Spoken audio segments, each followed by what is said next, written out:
I think one of the biases that makes people want to buy a house is that they're currently renting and they see that as just giving money away. So they think, listen, I could spend this money on a mortgage and I'll own this thing one day, or I could spend this same $2,000, whatever it is, on rent and I'm never going to own this thing. Well, I'm here in Los Angeles right now. I had to stay in a hotel. That hotel payment is paying somebody's mortgage. It's paying somebody's college tuition. It's paying for somebody's stuff. When I go to a restaurant and I eat out, I'm paying for somebody's mortgage. I'm paying for somebody's college tuition. I'm paying for somebody's bills. Because when you go out and you rent, that's what everybody says. I am making my landlord rich. Well, when you eat at a restaurant, you're making that restaurant owner rich. When you go to a hotel, you're making the hotel owner rich. When I go and buy a mug, I'm making the mug owner rich.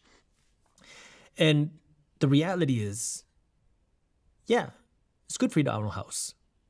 But are you ready to own a house? Can you afford to own a house? And what do you want to own first? I rent where I live right now. I am making my landlord rich today. I also rent where my office is. I am making my office landlord very rich because my office rent is very expensive. Do you feel bad for me? I hope not. And this is where we have to get over these money myths that many people keep selling you, that you can't build wealth if you rent where you live. You can't build wealth if you don't get a good degree. That's not the way that the system works. See, there's the traditional rules and then there's the real financial education money rules. And again, I'm not saying it's bad to own a house, but it's bad to own a house you can't afford. How do you know if you can afford one? Well, there's 3 parts to affording a house. You have to afford the down payment, you have to afford the monthly payment, and you have to afford the moving costs. I'm going to go start from the simplest one, which is the moving costs, because many people don't factor this in. When you buy a house, you got to move in. And I'm not talking about the closing costs. You might have to hire movers, which are expensive. You might have to upgrade your furniture, which is expensive. You might have to upgrade the house, which is expensive. Factor that in. Then I want to talk about your down payment. People don't like when I say this, but I don't say what I say to make friends.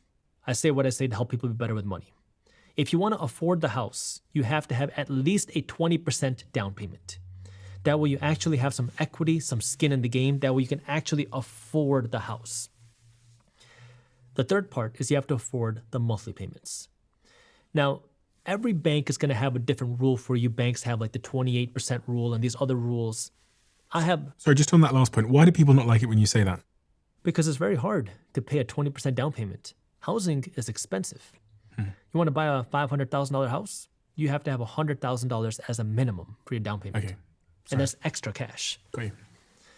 Now, if we talk about the monthly costs, the simple way that I like to follow it is you have to have a system for yourself. You have to know how much money you are allowed to spend, how much money you need to be investing, and how much money you have to be saving every single month. Then just factor it in. So the way I like to look at it, a simple rule of thumb is something like a 75-15-10 plan, which says for every dollar that you earn from here on out, 75 cents is the maximum that you can spend. 15 cents is the minimum that you invest. 10 cents is the minimum that you save. Now, let's do the math. If you know that you make, let's call it $100,000 a year, that means the max you can spend out of the $100,000 is $75,000. So if out of that $75,000, you can afford your mortgage costs, you can afford your food, you can afford your vacations and lifestyle, then sure, you can afford it. But if you can't afford that, then you can't afford that mortgage. And the reason why I like to go by this rule is because some people are going to say, I can live in a small house, I just want an expensive car and some nice vacations. Other people are going to say, I want a beautiful home. I don't care about the car and vacations. So now you can factor it all in there. How much can you afford out of that 75% of what you make? Do you think people even know how much money they spend? No. I was thinking, I wonder how many people listening right now know over the last 6 months the exact figure that they spend every single month. Most people, statistically, are living paycheck to paycheck. So they're basically spending everything? Or more. Okay. 78% of Americans are living paycheck to paycheck, which means I make some money and I spend all of it or more. There's a joke that I like to make, which is in the traditional Indian culture, people make $1 to spend 20 cents. In the traditional American culture, people make $1 to spend $2 through the help of lines of credit, credit cards, and other forms of debt. And the reason why, I'm going to take it a step back. I don't think you wanted me to go this way. I'm going to go anywhere. Anyway, we live in what's called a credit-based economy, which means if you make $50,000 a year, you don't live off of $50,000 a year. At least most Americans don't. We live in what's called a credit-based economy, which means you have the ability to spend the $50,000 you earned plus debt. Because as you make more money, as you have a good job, you become more creditworthy. And so as you show the bank, hey, I made $50,000, they'll give you credit cards, they'll give you lines of credit, they'll give you whatever types of debt that they can. That way now you can go out and spend $60,000, $70,000, $80,000, because that's what grows the economy. The more money you spend, the richer somebody else gets. And so now when you live in this credit-based economy with no financial education, people spend, the economy grows, and most people have no idea what hit them. Do you know what's really interesting is 2 days ago, I was having a conversation with one of my friends. It was actually, I did a podcast about finance recently, and in there I mentioned some of my friends, and then they messaged me on WhatsApp and we were having a chat in our group chat. And I, for the first time ever, one of them asked me to guess. We're very close friends. We talk about money. We talk about how much money we have, etc. They said, guess who has the most money in the group. So I went through and I did, I think this is this person's net worth of my 5 best friends.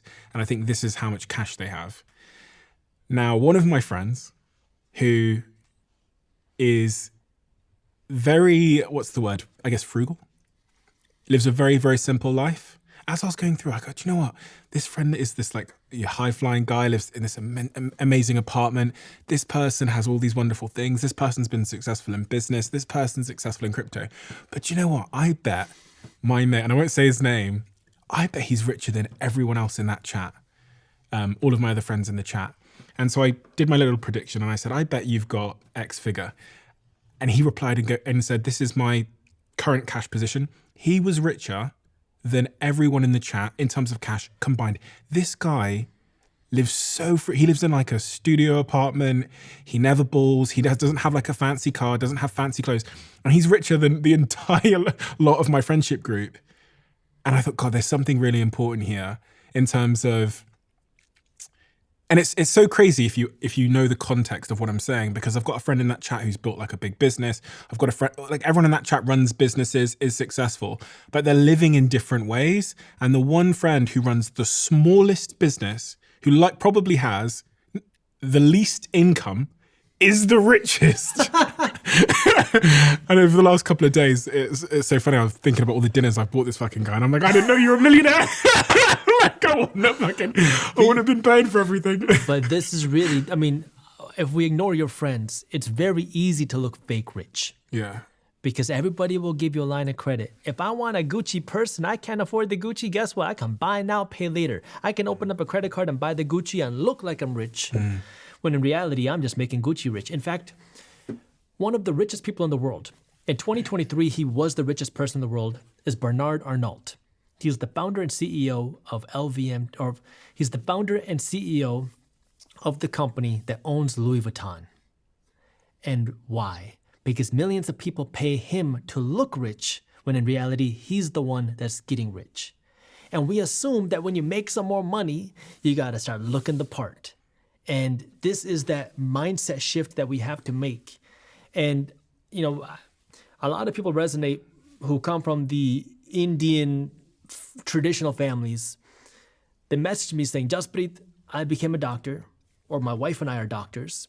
We make hundreds of thousands of dollars a year. We make a great income, but we have no savings and no investments, and I don't know what to do. And the reason why is we have a Range Rover and a Benz. We have a nice house. We go on the doctor vacations. We have to look the part. But we don't have any money left over at the end of our paychecks.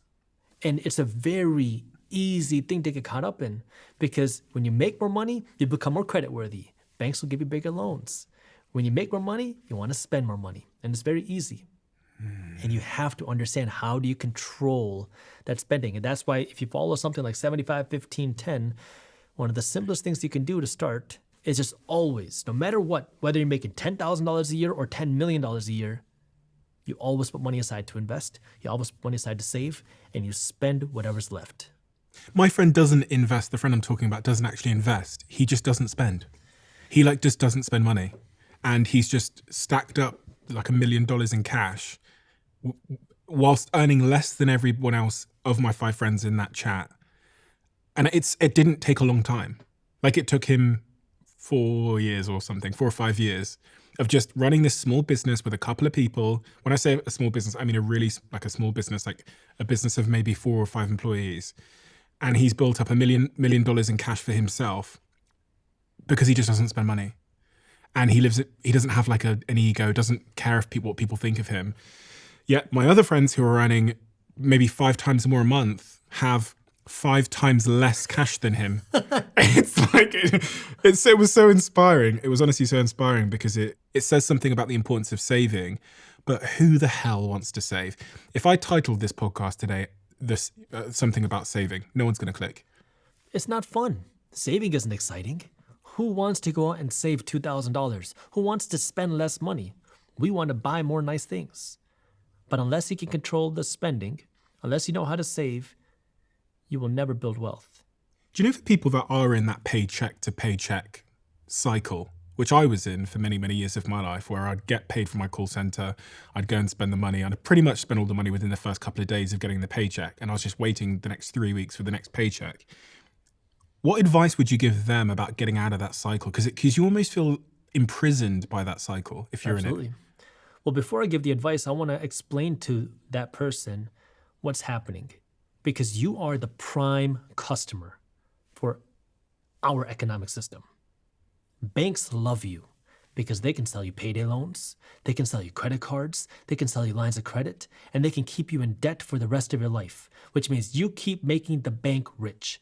Corporations love you because you're not going to think twice when we show you this nice bag, when we show you this nice vacation. You're going to want the stuff, and so we love selling you the stuff. The government loves you because you're going to pay the highest taxes. Employees pay the highest taxes. And so when you're in that situation, you are making everybody else rich at your expense. And so if you want to break out of this, the first thing you got to understand, you need to make yourself rich before you make everybody else rich. Because when you're spending all your money, you are putting your money into their pockets. And you have to stop that. You got to keep that money for yourself. You're in a boat. Think of it this way. You're in a boat. And this boat has water just flowing in, and you are sinking. And you got to start by sealing the holes. You got to stop the water leaving this. You got to stop the water coming in. You got to stop the bleeding. And that means you got to stop the spending. So if you are in what I call the financial danger zone, which is you don't have $2,000 saved up for an emergency, and you have credit card debt. If you are in that situation, you are in the financial danger zone and you have to make drastic changes. That means right now, no more eating at restaurants, no more vacations, no more doing anything that doesn't put money in your pocket, and no more Netflix. No. And the reason why I say this isn't because you're going to save $15 a month. It's so you can save 2 hours of your time a day. The average American is watching more than 2 hours of television a day. And if you don't have $2,000 saved up, if you have credit card debt, you cannot afford those 2 hours a day being wasted on TV. And that means right now, you have to go out and start using the time to learn, start using the time to work, and start using the time to make some extra dollars. So what do? Start selling stuff. Stop spending money. Selling stuff you own. Selling stuff you own. So if you have a TV that you're not using, sell it. You have a car that you can't afford, sell it. If you're living in a house that you can't afford, sell it. Downgrade. Move smaller. And then work to earn more money. I've got to say, the couple of things that I came to mind as you were saying that, and funnily enough, I put myself in the shoes of 18-year-old Stephen Bartlett when I was in that small apartment with 3 or 4 immigrants in Moss Side, Rusholme, and I was my rent was nothing. My rent was £150 a month, which I could not afford and I could not pay. And I was intermittently working between call center jobs. And whatever money I got, I spent. And part of the reason I spent it, Jaspreet, is because like many people watching, especially men who sometimes feel the need because of the way society is, I was trying to get laid at the same time. And it's hard when you're a young man. And I say young men in particular because the stats do support the fact that there is an expectation that men pay. When you're a young man, it's particularly difficult to do all of these things, to cut back and also get laid. And what am I going to do? Defer getting laid for 10 years? When I say laid, I'm really saying meeting someone and falling in love and having a life. So what do if I'm living in a shoebox, which I was, I can't bring anyone back there. I can't take anyone for dinner. I can't take anyone to the movies. So what do I do? And this is why every Indian parents tell their kids to become a doctor so their son can get married. It's the same concept. But here's the thing. You have to pick your hard. Either life's going to be hard now or it's going to be hard for the rest of your life. And you have to pick what's more important to you right now. And, if we talk about balance, if you want to have a balance of everything where you want to find a girl and you want to make money and you want to stay healthy, you are dividing your attention everywhere. I'm not saying it's impossible, but very few people can actually do everything all at once. And if your number one goal is to become wealthy, if your number one goal is to turn your finances around, you have to get serious about it. Because where you put your attention is where you get the results. And so if you want to be in a better financial situation, you are going to have to make sacrifices. And it's difficult. I can't come here and tell you it's going to be easy. Because that's going to be me lying to you. I got to be honest, I did make a sacrifice. And for me, the sacrifice was I started a business. And frankly, that meant that I didn't have time to be going out, getting laid or meeting people or socializing. But my story arc ends with it going well and then the romantic situation taking care of itself many years later once it had gone well, because I was so focused on myself. And it's funny, there is a bit of a paradox to life that the more you actually focus inward, the more you become a magnet. Yeah. And the more I focused outward, the more I pursued and chased and sort of neglected myself, the more harder it was to get people interested in me. Yeah. And, I also want to say that when I talk about building wealth, I'm not talking about becoming a money hungry, just money greedy, this evil person that just cares about money. That's not what I'm talking about, because I want you to live a holistic life, because money is just one part of your life.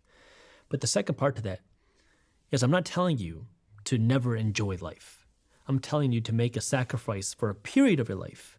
That way you can enjoy the rest of your life and never have to worry about money again.